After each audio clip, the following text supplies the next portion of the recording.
Ito din bang alaga nyo? Mag-send sa WhatsApp. Gusto niya kumain ng different food. No, I mean, I think it's not... It's okay. It's okay, ah.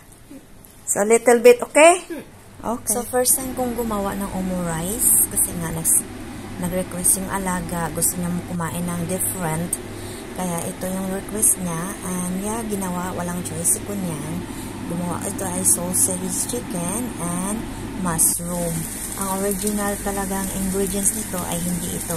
Fresh mushroom and chicken fillet. So, wala tayo. Ginawa natin ng paraan. So, ayan. Sinupi ko muna yung dalawang ingredients. Pagkatapos, nilagyan ko na yan ng oyster sauce. Then, pagkatapos ng oyster sauce, so, nag-ready na rin ako sa rice. Since wala akong overlap na rice, nagluto muna ako.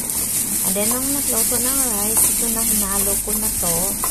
Pinaghalo-halo ko na yan. And nilagyan ko ng Japanese soy sauce para naman kahit paano makuha ko ito. Kuha ko yung omo rice na lasa. So, anyway, magawa na tayo ng omelette.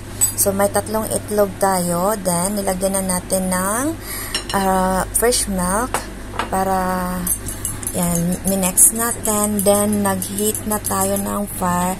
Add a butter. Pagkatapos yan, sa totoo lang, sa hindi mo makita, struggle is real. Ang hirap.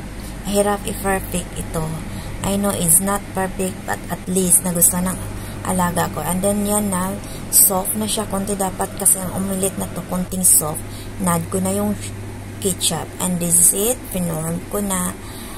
And yeah, ready to serve. It's not perfect, but nagustuhan naman ang lasa. Yun